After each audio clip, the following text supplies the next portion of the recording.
فرمائے، جو پریشان حال ہیں مولا پریشانیاں دور فرمائے، جو مقروض ہیں ان کے قرض غیب سے ادا ہو جائے، جو بے روزگار ہیں مولا عزت والا روزگار عطا فرمائے، جو با روزگار ہیں مولا رزق میں برکت عطا فرمائے، جو حج و زیارات کے مشتاق ہیں مولا حج و زیارات نصیب فرمائے، جو بے اولاد ہیں مولا اولاد نرینہ عطا فرمائے، جو با اولاد ہیں ان کی اولاد کو نیک پاک اور صالح بننے کی توفیق عطا فرمائے، جو بیمار ہیں مولا شفائے کاملہ و عاجلہ نصیب فرمائے، مرحومین آپ کے بانیان مجلس کے اور وہ جن کا کوئی دعا کرنے والا نہیں رہ گیا مولا سب کی قبر اور محشر کی منازل آسان فرمائے، شفاعت محمد و آل محمد نصیب ہو، امام حسین علیہ السلام کی جنتوں میں اعلیٰ مقام عطا ہو، لاکھوں دعاؤں کی ایک ہی دعا وارث زمانہ کا ظہور جلد ہو جائے، ہم مولا کے نوکروں چاکروں میں شمار ہوں، امام کی قربت نصیب ہو دوری نصیب نہ ہو، خاتمہ بالخیر ہو عقائد حقہ کے ساتھ، اللہم کن لولیک الحجت ابن الحسن صلواتک علیہ وعلی آبائہ فی ہذہ الساعۃ وفی کل ساعۃ من ساعۃ اللیل والنہار ولیم وحافظم وقائدم وناصرم ودلیلم وعینا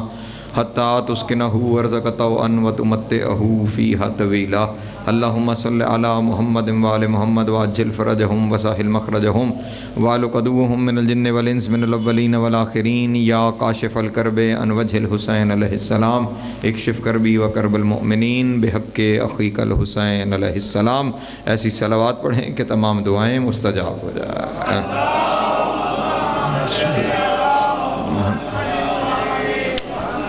اعوذ باللہ من الشیطان اللعین الرجیم، بسم اللہ الرحمن الرحیم، الحمدللہ الاول بلا اول کان قبلہ والآخر بلا آخر یکون بعدہ، قصرت عن رؤیتہ ابصار الناظرین وعجزت عن نعتہ اوہام الواصفین، وصلی اللہ علی اشرف الانبیاء والمرسلین وخاتم النبیین ابی القاسم محمد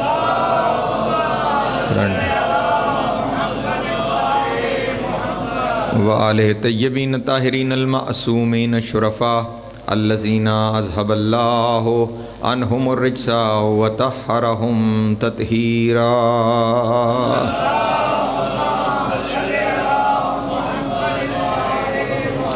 وَلَعْنَةُ الدَّائِمَةُ عَلَىٰ أَعْدَائِهِمْ أَجْمَعِينَ مِنْ يَوْمِ عَدَاوَتِهِمْ إِلَىٰ قِيَامِ يَوْمِ الدِّينِ، أَمَّا بَعْدُ فَقَدْ قَالَ اللَّهُ تَبَارَكَ وَتَعَالَىٰ فِي مُحْكَمِ كِتَابِهِ الْمَجِيدِ وَفُرْقَانِهِ الْحَمِيدِ وَقَوْلِهِ الْحَقِّ وَهُوَ أَصْدَقُ الصَّادِقِينَ۔ بسم اللہ الرحمن الرحیم، إِنَّا أَعْطَيْنَاكَ الْكَوْثَرَ فَصَلِّ لِرَبِّكَ وَانْحَرْ ان شانئک ھو الابتر۔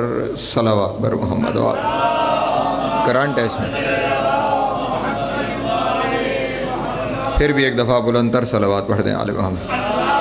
کرانٹ ہے، کرانٹ اس میں توجہ ہے، گفتگو شروع کی جائے۔ ایام خصوصیت کے ساتھ منسوب ہیں جناب سیدہ کی ذات گرامی کے ساتھ، اور اسی مناسبت سے میں نے آپ کے سامنے قرآن مجید کی ایک مختصر ترین سورت کی تلاوت کا شرف حاصل کیا ہے، جو اپنے حجم میں مختصر ہے، اپنے مفاہیم میں بیشتر ہے۔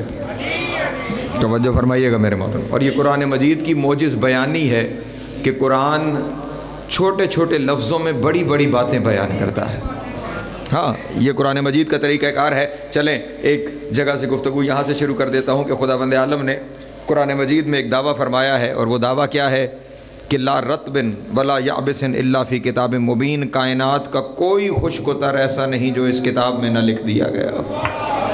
توجہ فرمائیں گے میرے، کائنات کا کوئی خشک و تر ایسا نہیں ہے کہ جسے اس کتاب میں نہ درج کر دیا گیا ہو۔ اس کا مطلب یہ ہوا سرا سے لے کے ثریا تک ہر علم خداوند عالم نے اس قرآن میں بیان فرما دیا ہے۔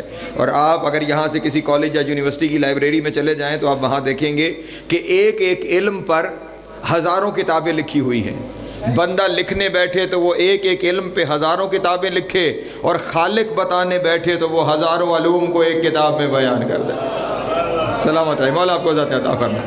ہاں، اور یہ سورہ اس بات کی دلیل ہے کہ وہ بہت بڑی بڑی باتیں بہت تھوڑے لفظوں میں بیان کرتا ہے۔ جب یہ سورہ نازل ہوا نا، بسم اللہ سمیت کل 4 آیتیں بنتی ہیں اس سورت کی۔ اس سورہ کے نازل ہونے سے پہلے خانہ کعبہ کے ساتھ عرب کو اپنی زبان و بیان پہ بڑا ناز ہے، اسی لیے وہ اپنے آپ کو عرب کہتے ہیں، باقی ساری دنیا کو عجم کہتے ہیں۔ عرب کا مطلب ہے بولنے والا، عجم کا مطلب ہے گنگے۔ توجہ ہے میرے محترم دوست، وہ باقی سارے زمانے کو گنگا سمجھتے ہیں اور اپنے آپ کو وہ صاحب ادب سمجھتے ہیں کہ ہم بولنے میں بڑے ماہر ہیں۔ تو ان عربوں نے 7 شاہکار قصیدے خانہ کعبہ کی دیوار کے ساتھ لکھ کر لگائے تھے، اور انہوں نے دنیا میں چیلنج کر رکھا تھا کہ پوری دنیا میں اگر کوئی ہے صاحب علم و ادب تو ہمارے ان قصیدوں کا جواب لے آئے۔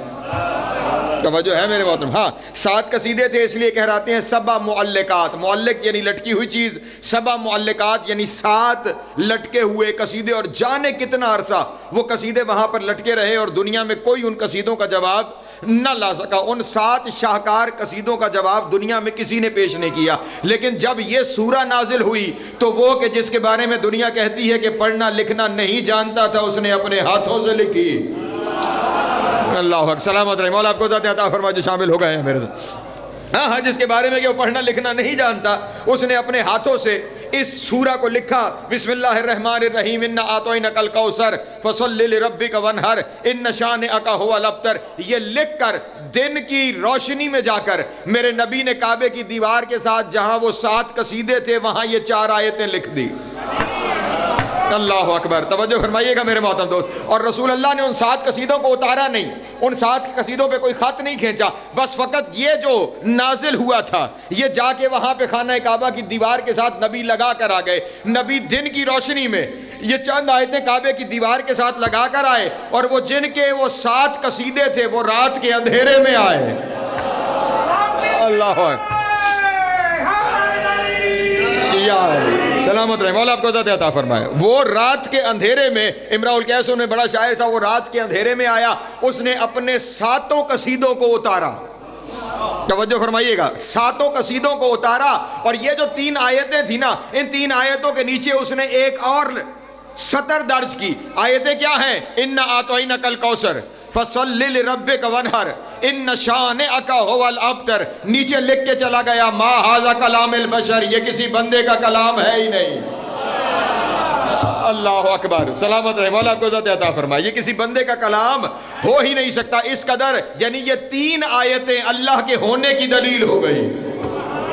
توجہ نہیں فرما رہے کہ کوئی ما فوق البشر ہے کہ جس نے ان 3 آیتوں کو نازل کیا ہے۔ لیکن عجب یہ ہے کہ ساری دنیا جن 3 آیتوں کی وجہ سے خدا کا ہونا تسلیم کر گئی، مسلمانوں نے انہی آیتوں کے ترجموں میں بڑی تباہ آزمائیاں کی ہیں۔ توجہ میرے محترم دوست، ان آیتوں کے ترجموں میں مسلمانوں نے بڑی تباہ آزمائی کی ہے کہ کسی طرح اس کا ذکر چھپ جائے جس کا قصیدہ یہ آیتیں ہیں۔ اللہ اکبر، سلامت رہے، مولا آپ کو ذات عطا فرمائے۔ جس کی شان میں اتری ہیں کسی طرح اس کا تذکرہ چھپ جائے، اس کے لیے بڑی کوشش کی مسلمانوں نے۔ لیکن کیا کیا جائے، یاد رکھیے گا، جب تک یہ عزا کا منبر آباد ہے اس وقت تک دشمن اہل بیت برباد ہے۔ یہاں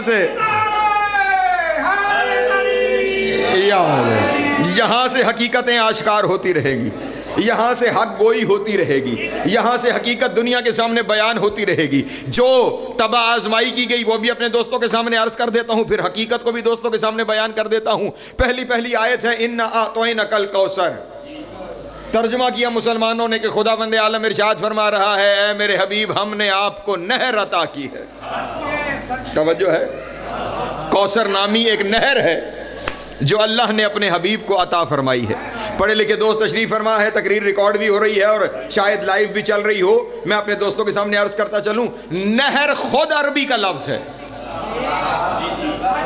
پریشان ہو گئے آپ احباب، نہر خود عربی کا لفظ ہے، اور صرف عربی کا لفظ نہیں، قرآن مجید میں مستعمل ہے۔ قرآن مجید میں یہ لفظ استعمال ہوا ہے۔ بالکل دوسرے سپارے کے آخر میں آپ پہنچیں گے تو وہاں پہ ایک نبی کا واقعہ درج ہے، حضرت شمویل علیہ السلام۔ توجہ ہے میرے محترم دوستوں کی، کبھی وقت ہوا تو اس واقعے میں بھی ایک پوری مجلس اپنے دوستوں کے گوش گزار کر سکتا ہوں۔ بہرحال اتنا ہے کہ اس زمانے میں ایک بڑا ظالم حکمران تھا جس کا نام جالوت تھا، اس کے مقابلے میں حضرت شمویل علیہ السلام نے ایک لشکر بھیجا حضرت طالوت کی قیادت میں، اور جب وہ جالوت کے علاقے میں داخل ہوئے تو وہاں پر ایک نہر تھی اس علاقے کے باہر، تو فوجی تھکے ہوئے تھے، فوجی چاہتے تھے کہ وہاں سے پانی پئیں، فوراً آیت نازل ہو گئی، ان اللہ مبتلیکم بالنہر، توجہ توجہ توجہ، ومن شرب منہ فلیس منی، فوراً نبی نے اپنی قوم سے کہا خداوند عالم ارشاد فرما رہا ہے کہ اللہ اس نہر کے ذریعے تمہارا امتحان لے گا، اور جس نے اس نہر سے کچھ پی لیا وہ ہم میں سے نہیں ہوگا۔ اس کا مطلب یہ ہوا جو اللہ والے ہوتے ہیں وہ غیر کا پانی بھی نہیں پیتے ہیں۔ ہائے ہائے، اللہ اکبر، سلامت رہے، مولا آپ کو زیادہ دا ان اللہ مبتلیکم بالنہر، اس نہر کے ذریعے اللہ تمہارا امتحان لے رہا ہے۔ تو نہر کا لفظ آ گیا نا قرآن میں، عربی کا لفظ ہے قرآن میں آ گیا۔ اچھا اب کوئی کہے کہ جناب دنیا والی جو ہوتی ہے اسے نہر کہتے ہیں، جنت میں نہر نہیں ہوتی۔ توجہ عزیزان محترم، نہیں عزیزان محترم، جو جنت میں ہے اس کے لیے بھی نہر کا لفظ ہے۔ سورہ بقرہ میں خداوند عالم نے ارشاد فرمایا کہ اے میرے حبیب بشر الذین آمنوا وعملوا الصالحات ان لہم جنت تجری من تحتہا الانہار، اے میرے حبیب یہ جو لوگ ایمان لائے ہیں اور عمل صالح کرتے ہیں انہیں بشارت دے دو، ان کے لیے وہ جنت ہے جس کے نیچے نہریں بہتی ہیں۔ اللہ اکبر، سلامت رہے، مولا آپ کو عزت عطا فرمائے۔ پہنچ رہی ہے بات میرے محترم دوستوں تک، جنت ہے کہ جس کے نیچے تجری من تحتہا الانہار، جس کے نیچے نہریں بہتی ہیں۔ اس کا مطلب جنت میں بھی نہریں موجود ہیں۔ تو اگر اللہ نے حبیب کے نام کوئی نہر ہی لکھنی تھی، توجہ نہیں فرما رہے، اگر نہر ہی لکھنی تھی تو سیدھا سیدھا کہتا انا اعطیناک النہر، اے میرے حبیب ہم نے آپ کو نہر عطا کی ہے۔ لیکن اللہ نے یہ نہیں فرمایا نہر عطا کی، فرمایا انا اعطیناک الکوثر۔ اللہ اکبر، اے میرے حبیب ہم نے آپ کو کوثر عطا کی ہے۔ اچھا جب نہر کے معاملے میں بابا جی ناکام ہوئے نا تو پھر کہنے لگے نہیں نہر نہیں ہے، چشمہ ہے۔ نہیں توجہ فرما رہے، حوض ہے، چشمہ ہے۔ تو عزیزان محترم چشمے کے لیے عربی زبان میں لفظ ہے عین، توجہ ہے، عین یہ نون عین، اور یہ عین بھی خود قرآن مجید میں مستعمل ہے۔ قرآن مجید میں کئی جگہ پہ اس لفظ عین کو استعمال کیا گیا ہے۔ مثلا ایک جگہ پہ مومنین کے اوپر مہربانی کرتے ہوئے خدا ارشاد فرما رہا ہے فیہا جنات و عیون، ہم اسے اس جنت میں بھیجیں گے جہاں پہ باغ بھی ہیں اور چشمے بھی ہیں۔ توجہ ہے، ہاں ہاں، اِنَّ لِلْمُتَّقِينَ جَنَّاتٍ وَعُيُونَ، متقیوں کے لیے ہے وہ جگہ کہ جہاں پہ باغات بھی ہیں اور عیون چشمے بھی ہیں۔ توجہ نہیں فرما رہے میرے مولا، انہوں نے کہا نہیں نہیں چشمہ ہی ہے، نام چشمے کا کوثر ہے۔ توجہ نہیں فرما رہے۔ چلے میں ایک بات سامنے آ گئی بابا جی، میں صرف نظر کر کے گزر رہا تھا لیکن ہو نہیں رہا صرف نظر مجھ سے۔ یہ اگر کوثر کسی نہر یا چشمے کا نام ہے تو کوئی ایک نہر ہے بخاری صاحب، کوئی ایک چشمہ ہے کہ جس کے بارے میں کہا جا رہا ہے اے میرے نبی تجھے ہم نے نہر دے دی، تجھے ہم نے چشمہ دے دیا۔ عجب بات یہ ہے کہ اللہ ایمان والوں کو کہہ رہا ہے کہ تمہیں میں کیا دے رہا ہوں، جنت من تحت تجری من تحتہا الانہار، وہ جنت جس کے نیچے نہریں بہتی ہیں۔ پھر فرمایا اِنَّ لِلْمُتَّقِينَ جَنَّاتٍ وَعُيُونَ، ہم نے متقیوں کے لیے باغ اور چشمے رکھے ہیں۔ دنیا والوں کو شرم آنی چاہیے نا، کلمہ پڑھنے والوں کے لیے چشمے اور جس کا کلمہ ہے اس کے لیے چشمہ۔ اللہ اکبر، سلامت ہے، مولا آپ کو ذات عطا فرمائے۔ ہاں ہاں، جو کلمہ گو ہے، جس کے کلمہ گو ہے اس کے لیے ایک چشمہ، توجہ نہیں فرما رہے، اور جو کلمہ پڑھنے والے ہیں ان کے لیے چشمے ہی چشمے۔ اچھا اور یہ بھی عرض کر دوں قرآن اچھا وہ کہتے ہیں چشمے کا نام کوثر ہے، توجہ، یہ قرآن مجید کا اسلوب ہے۔ سورہ دہر میں خداوند عالم نے جہاں کسی چشمے کا نام ذکر کیا ہے اس سے پہلے اسے عین کہہ کے ذکر کیا ہے۔ مثلا سورہ دہر میں ارشاد فرمایا کہ وہاں پہ فیہا عین تسمی سلسبیلا، وہاں پر ایک چشمہ ہے جس کا نام سلسبیل ہے۔ توجہ نہیں فرما رہے، ایک چشمہ ہے جس کا نام سلسبیل ہے۔ تو اب خدا کو کہنا چاہیے تھا میرے حبیب ایک چشمہ دے رہا ہوں جس کا نام کوثر ہے۔ توجہ ہے میرے محترم دوستوں کی. لیکن خدا نے یہ نہیں ارشاد فرمایا کہ چشمہ دے رہا ہوں جس کا نام کوثر ہے، بلکہ کیا فرمایا؟ اِنَّا أَعْطَيْنَاكَ الْكَوْثَرَ، اے میرے حبیب میں آپ کو کوثر دے رہا ہوں. اللہ اکبر، میں آپ کو کوثر دے رہا ہوں. اور پھر یہاں پہ ایک عجب معاملہ یہ ہے کہ یہ جو کوثر دے رہا ہے نبی کو، وہ اللہ کہ جو ہر جگہ پہ اپنے حبیب کو یہ کہہ کہہ کے جتلاتا رہا، میرے حبیب یہ ساری کائنات تیری جوتیوں کا صدقہ ہے. اللہ اکبر، توجہ فرمائیے. ہاں ہاں، حدیث قدسی نہیں موجود، لولا کا لما خلقت الافلاک، اے میرے حبیب اگر تو نہ ہوتا تو میں کچھ بھی نہ بناتا. ساری کائنات اس کی نالین.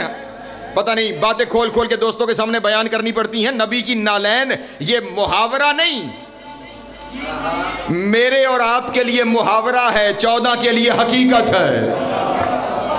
ہاں ہاں، یہ محاورے ہمارے لیے محاورے ہیں، وہاں حقیقت ہے. ورنہ مصطفیٰ کی جوتیوں کا بھی یہ مقام ہے کہ جب نبی معراج پہ تشریف لے کے گئے تھے نا، جب عرش معلیٰ کے پاس پہنچے، شیعہ سنی روایتوں کی ذمہ داری لے رہا ہوں، رسول اللہ جھکے، تسمہ نالین کو کھولنا چاہا، آواز قدرت آئی، میرے حبیب کیا کر رہے ہیں؟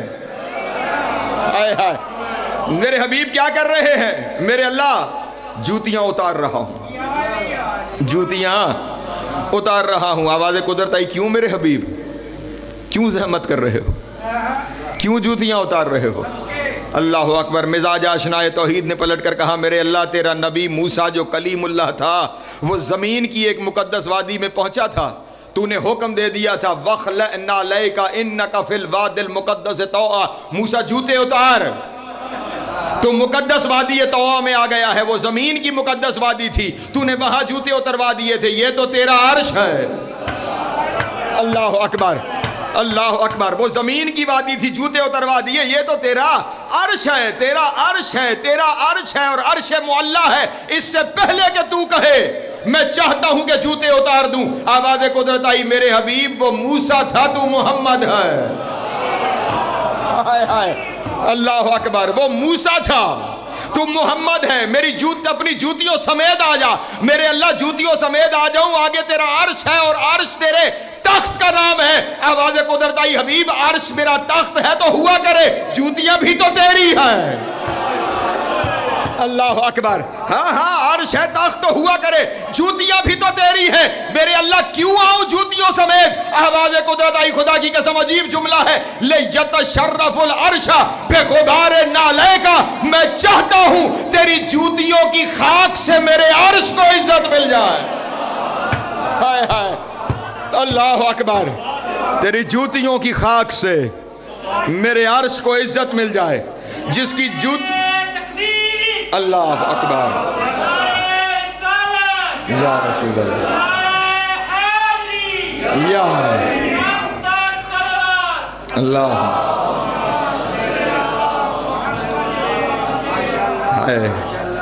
جس کی جوتیوں کے ساتھ لگی ہوئی خاک عرش کو عزت دے، اللہ اکبر، اسے اللہ کہے گا میں تجھے چشمہ عطا کر رہا ہوں. نہیں نہیں، میں لفظ کی وضاحت کر دیتا ہوں تاکہ جملہ زیادہ بہتر سمجھ میں آ جائے. خدا نے کیا ارشاد فرمایا؟ اِنَّا أَعْطَيْنَاكَ، اے میرے حبیب ہم نے آپ کو عطا کیا ہے الکوثر، ایک خاص کوثر کو. لفظ کیا آ رہا ہے؟ أَعْطَيْنَاكَ، ہم نے آپ کو عطا کیا ہے. أَعْطَيْنَا، ہم نے آپ کو عطا کیا ہے. عربی زبان میں دو لفظ ہیں، ایتا اور عطا. توجہ ہے، الف یہ تے الف تا، ایتا، اور عین توئے الف تا، عطا. ان دونوں لفظوں میں فرق ہے. ایتا بھی دینے کے معنوں میں آتا ہے، عطا بھی دینے کے معنوں میں آتا ہے، لیکن دونوں جگہ پہ دینے میں فرق ہے. چلے میں جملہ یوں سمجھا دیتا ہوں. عربی زبان میں دو لفظ ہیں بابا جی، صادق اور صدیق، ہے نا دونوں لفظ، صدیق بھی صادق بھی. ترجمہ دونوں کا ہے سچا، صدیق بھی سچا، صادق بھی سچا. اگر دونوں سچے ہیں تو ایک صدیق کیوں ہے اور ایک صادق کیوں ہے؟ کہیں تو کوئی فرق ہے جس کی وجہ سے ایک کو صدیق کہا گیا ایک کو صادق کہا گیا۔ فرق دونوں میں یہ ہے کہ جب کوئی واقعہ رونما ہو جائے اور کوئی شخص اس واقعے کو بعین ہی ویسے بیان کر دے جیسے واقعہ ہوا ہے تو ایسے سچے کو صدیق کہتے ہیں۔ توجہ فرمائیے گا، جو واقعہ ہونے کے بعد واقعے کو صحیح صحیح بیان کر دے اسے صدیق کہتے ہیں، یعنی جو سچ بولنے کے لیے واقعہ ہونے کا محتاج ہو اسے صدیق کہا جاتا ہے، اور جو بولنے کے لیے واقعے کا محتاج نہ ہو بلکہ جو کہے وہ ہو جائے وہ صادق ہے۔ اللہ اکبر، جو زبان سے کہہ دے وہ ہو جائے اسے صادق کہتے ہیں۔ اسی لیے تو صادق کی شان یہ ہے کہ ایک دن اس گھر کی ایک فرد نے اپنے بچوں سے کہہ دیا تھا کپڑے درزی کے پاس ہے۔ اللہ اکبر، سلامت رہے، مولا آپ کو ذات عطا فرمائے۔ حالانکہ کسی درزی کو دیے نہیں تھے، صرف فرما دیا کہ درزی کے پاس ہے، اور خدا بھی باتیں پھیلتی چلی جاتی ہیں۔ خدا بھی جانتا تھا کہ ایک دن صادقوں کے گھر میں سے کسی نے کہنا ہے کہ کپڑے درزی کے پاس ہیں، تو اس نے بھی عجب بندوبست کیا۔ خداوند عالم نے اولین میں سے جس نبی کو عرش پہ زندہ رکھا ہوا ہے اس کا نام ادریس ہے۔ توجہ نہیں فرما رہے؟ کیا نام ہے ان کا؟ حضرت ادریس علیہ السلام۔ اولین میں سے ادریس ہے، آخرین میں سے عیسیٰ ہے۔ توجہ نہیں فرما رہے؟ میں بڑا سوچا کرتا تھا بابا جی کہ کیوں خداوند عالم نے حضرت ادریس کو ہی اٹھایا؟ شیس کو اٹھا لیتے، آدم کو اٹھا لیتے، مہلائیل کو اٹھا لیتے، یہ ادریس کو ہی کیوں عرش پہ زندہ اٹھایا گیا؟ پڑھتے پڑھتے مجھے خبر ہوئی ادریس کا کام تھا کپڑے سینے کا۔ اللہ اکبر، ہاں خیاط الانبیاء کہا جاتا ہے، ان کا کام تھا کپڑے سینے کا۔ اللہ جانتا تھا کہ ایک دن بطول کہے گی میرے بچوں کپڑے درزی کے پاس ہے، تو بطول کے بچوں کا درزی کم از کم نبی ہونا چاہیے۔ اللہ اکبر، اللہ اکبر، سلامت رہے، مولا عزت عطا حیدری۔ پہنچ رہی ہے بات میرے محترم دوستوں تک؟ ہاں یہ صادق کا معاملہ ہے، جو کہہ دے وہ ہو جائے۔ تو بعین ہی لفظ ایتا اور عطا، ایتا بھی دینا، عطا بھی دینا، لیکن دونوں جگہ پہ دینے میں فرق ہے۔ جب کسی کو اس کے حق جتنا دیا جائے تو ایتا کہلاتا ہے۔ نہیں توجہ فرما رہے؟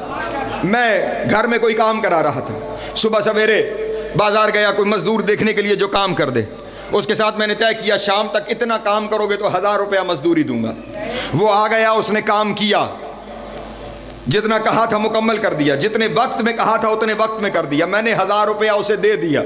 یہ جو میں نے دیا ہے یہ ایتا ہے، جتنا طے تھا اس کا حق تھا میں نے دے دیا، یہ ایتا ہے۔ لیکن مجھے کام پسند آیا، میں نے 1000 کے 2000 دیے۔ نہیں توجہ فرما رہے؟ اب یہ ایتا نہیں، یہ عطا ہے کہ جو اس کے حق سے بڑھ کے تھا، اس کے کام پسند آنے پہ، او میرے بھائیوں، وہ اللہ جس نے کائنات کو محمد کی جوتیوں کے صدقے بنایا ہے، وہ کوثر دے کے اپنے حبیب کو یہ نہیں کہہ رہا کہ اے میرے حبیب میں نے تجھے کوثر ایتا کیا ہے، کوئی اتنی بڑی چیز ہے، کہہ رہا ہے اے میرے حبیب میں نے کوثر کو عطا کیا ہے۔ اللہ اکبر، حیدری، ہم نے آپ کو کوثر عطا کیا۔ توجہ ہے میرے محترم دوستوں کی؟ اپنے حبیب پہ احسان جتا رہا ہے۔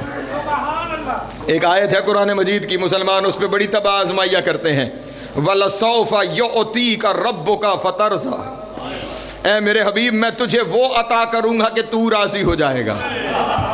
ہائے ہائے، نہیں توجہ فرمائی؟ میں تجھے وہ عطا کروں گا، وَلَسَوْفَ يُعْطِيكَ رَبُّكَ فَتَرْضَىٰ، میرے حبیب تجھے وہ عطا کروں گا تو راضی ہو جائے گا۔ پورے قرآن میں تلاش کر وہ کون سی چیز ہے کہ جسے اللہ نے اپنے حبیب کو عطا کیا ہے، ہر چیز دے کر کہتا ہے میرے حبیب تیرا حق زیادہ تھا، یہ تیرے حق سے تھوڑا ہے جو تجھے دے رہا ہوں، فقط کوثر ہے جسے دے کے کہا ہے یہ میں نے تجھے عطا کیا ہے۔ اس کا مطلب یہ ہوا اللہ کی عطا بطول وہ ہے کہ جس کے ذریعے محمد کو اللہ نے راضی کیا ہے۔ تو پھر یاد کر رکھنا کہ اگر اللہ کا نبی محمد بطول کے بغیر راضی راضی نہیں ہوتا تو پھر بطول کی رضا کے بغیر کوئی رضی اللہ نہیں بنتا۔ اللہ اکبر، اللہ جیو یا سلامت ہے مولا آپ کو جیو یا یہ وہ تحفہ ہے جسے عطا کرتے ہوئے خدا اپنے حبیب پہ احسان جتا رہا۔ اِنَّا أَعْطَيْنَاكَ الْكَوْثَرَ، اے میرے حبیب ہم نے آپ کو کوثر عطا کی ہے، جسے ہم سمجھ میں آئی ہے اسے میرا سلام ہے۔ ہم نے آپ کو کوثر عطا کی ہے، جو محمد کے لیے عطا ہے اسے بطول کہا جاتا۔ اللہ اکبر۔ ہاں اور دن کو میں نے ایک جگہ پہ یہ جملہ عرض کیا تھا کہ یہ 13 میں سے 14 میں سے یہ اکیلا نور ہے کہ 13 آدم سے لے کر عبداللہ و ابو طالب کی پیشانی تک سفر کرتے آئے، یہ واحد ہے کہ جسے اللہ نے وہاں رکھا ہے۔ اللہ اکبر۔ بابا جی خدا کی قسم ایک عجب روایت سامنے آ گئی ہے اور میرے اپنے رونگٹے کھڑے ہو گئے ہیں اس روایت کے سامنے آتے ہی، جو روایتیں سامنے سے گزرتی چلی جا رہی ہیں۔ جب رسول تشریف لے گئے تھے نا معراج پہ، تو یہ نور سیدہ میرے نبی کی پیشانی میں منتقل ہوا، تو نبی نے ہم تک پہنچانے کے لیے خدا سے سوال کیا، میرے اللہ یہ صدیاں بیت گئیں، تو نے اس نور کو رکھا کہاں تھا؟ ہائے ہائے، صدیاں بیت گئیں، اس نور کو رکھا کہاں تھا؟ آواز قدرت آئی، فی سمائی، اس بلندی پہ جہاں میں رہتا ہوں۔ ہائے ہائے ہائے ہائے، اللہ اکبر۔ میں جملہ کہہ کے گزر گیا، گھر جا کے سوچنا کہ فقیر نے کہا کیا تھا۔ اس بلندی پہ جہاں میں رہتا ہوں، خدا کے ہم نشین کو بطول کہا جاتا ہے۔ اللہ اکبر۔ چلے جملہ آ گیا، پھر کہتا چلوں یہ شان اسی جوڑے کی ہے کہ جہاں خود رہتا ہے وہاں بطول کو رکھتا ہے، اور جسے اپنا گھر کہتا ہے وہاں علی کو بھیجتا ہے۔ اللہ یا سلامت رہے، مولا آپ کو ذات عطا فرمائے۔ ہم نے کوثر، اچھا بابا جی ایک اور چیز سامنے آ گئی، میں دوستوں کے سامنے بیان کرتا چلوں۔ اس کوثر کی تشریح میں جنہوں نے نہر اور چشمہ بھی لکھا ہے نا، انہوں نے کہا کہ یہ نہر جنت کی نہر ہے۔ کیسے اللہ رستے رکھتا ہے پکڑنے کے۔ یہ کس کی نہر ہے؟ جنت کی نہر ہے۔ اب خیال رہے جنت مومنین کے لیے ہے، منافقین کے لیے نہیں۔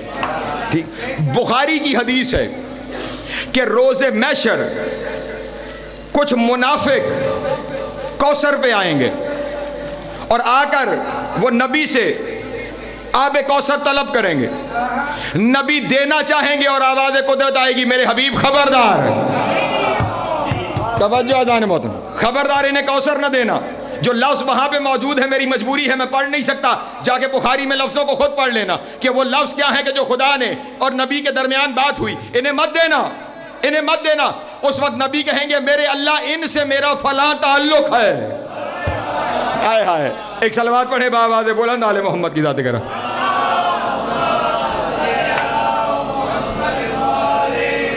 بسم اللہ، بسم اللہ، بلندر صلوات پڑھے آل محمد کی ذات۔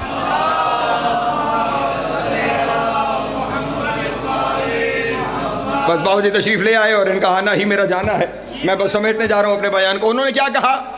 کچھ منافق پہنچ جائیں گے کوثر پر، وہ کوثر طلب کریں گے، نبی دیں گے، دینا چاہیں گے، آواز قدرت آئے گی میرے حبیب خبردار انہیں کوثر نہیں دینی، میرے اللہ ان سے فلاں تعلق تھا۔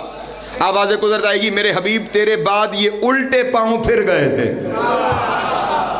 توجہ ہے اذان محترم؟ ہاں بخاری میں حدیث نہ ہو تو میں ضامن ہوں، الٹے پاؤں پھر گئے تھے۔ توجہ فرمائیے گا، حدیث اس وقت میرا موضوع نہیں، صرف مجھے کہنا اتنا ہے، اگر کوثر جنت کی نہر ہے، منافق جنت میں گیا کیسے؟ نہیں توجہ فرما رہے، منافق تو جنت میں جا نہیں سکتا، وہ جنت میں پہنچا کیسے؟ اس کا مطلب کوثر کوئی ایسا اشارہ ہے کہ جس کا تعلق جنت سے نہیں محشر سے ہے، اور محشر میں بندوں کو جس چیز کی ضرورت ہے اس کا نام شفاعت ہے، اور شفاعت کی مالکہ کا نام زہرا ہے۔ توجہ ہے میرے سلامت یا شفاعت کی مالکہ کا نام زہرا ہے.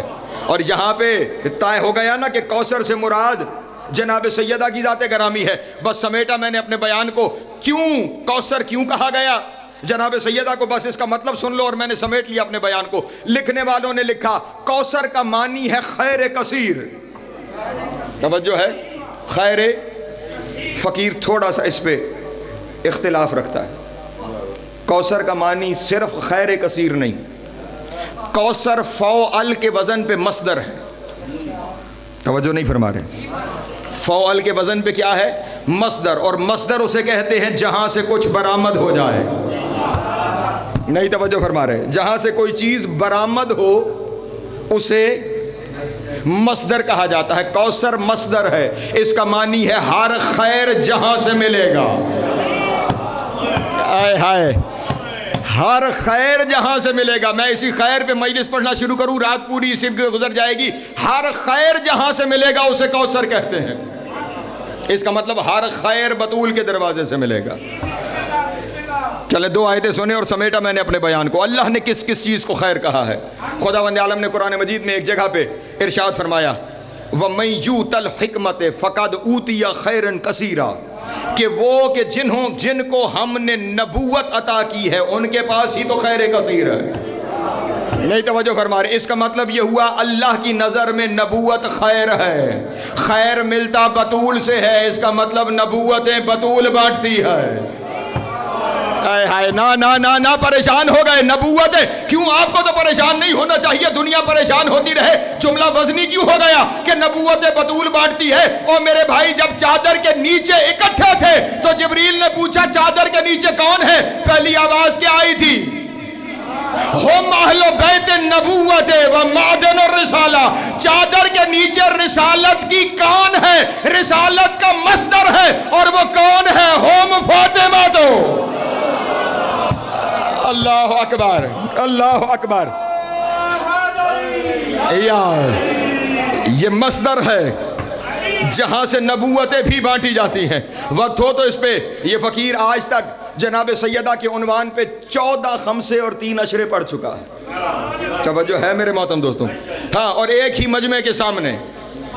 تو اس لیے اگر کہنا شروع کرے تو کہنے کے لیے تو زندگی چاہیے. جسے خدا خیر کہہ دے، ہائے ہائے، اور خیر کا مصدر کہہ دے اس کے بارے میں. چلے بس ایک اور آیت پڑھوں. ایک اور جگہ پہ ارشاد فرمایا وَالرِّزْقُ رَبِّكَ خَيْرٌ وَأَبْقَىٰ، اے میرے حبیب تیرے رب کا رزق بھی خیر ہے. توجہ نہیں فرما رہے. مصدر خیر بطول ہے. اس کا مطلب یہ ہوا قیامت تک رزق بطول کے دروازے سے ملے گا، چاہے مانگنے والے فرشتے کیوں نہ ہو. ہائے ہائے، اللہ اکبر. چلے میں ایک ایک خیر کیا بیان کروں. سمیٹ دیا میں نے اپنے بیان کو. خداوند عالم نے سورہ آل عمران میں بات کو ختم کر دیا. فرمایا وَمَا عِندَ اللَّهِ خَيْرٌ، اے میرے حبیب تیرے اللہ کے پاس جو کچھ ہے وہ سب خیر ہے. اب اللہ کے پاس جو کچھ ہے وہ سب خیر ہے اور خیر ملتا بطول سے ہے.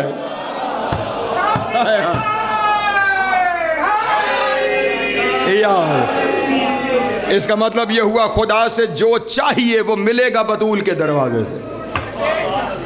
ہے اس کا بانٹنے کا اختیار بطول کا ہے. جس کا دروازہ مصدر خیر ہے دنیا نے اسی دروازے کو نظر آتش کیا. جس کا گھر خیر بانٹتا ہے.